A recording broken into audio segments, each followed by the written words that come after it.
త్రిపురాంతకం టౌన్లో ఉన్న ప్రసిద్ధ ఆలయాల్లో ఈ బాల త్రిపుర సుందరి దేవి అమ్మవారి ఆలయం కూడా ఒకటి. త్రిపురాసుర రాక్షసులను సంహరించిన తర్వాత అమ్మవారు ఈ చితాగ్ని గుండంలో స్వయంభూగా వెలిశారంట. ఈ ఆలయ గర్భాలయము బావిలో ఉంటుంది. మనం 9 మెట్లు కిందకి దిగి అమ్మవారిని దర్శించుకోవాలి. వర్షాకాలంలో ఈ ఆలయ గర్భాలయం మునిగిపోతుందంట. ఆ సమయంలో భక్తులు దర్శించుకోవటానికి మరో అమ్మవారి విగ్రహాన్ని పైన ఏర్పాటు చేశారు. ఈ ఆలయం టైమింగ్స్ వచ్చేసి 8 AM to 1:30 PM, తర్వాత 3 PM to 6:30 PM.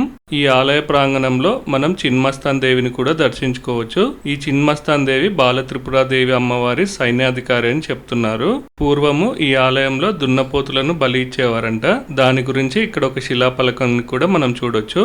అలాగే ఈ ఆలయం ఎదురుగా కదంబ వృక్షం ఉంటుంది. ఈ వృక్షాలు కేవలం ఉజ్జయిన్, కోల్కత్తా, కాశీ పరిసర ప్రాంతాల్లో మాత్రమే కనిపిస్తాయంట.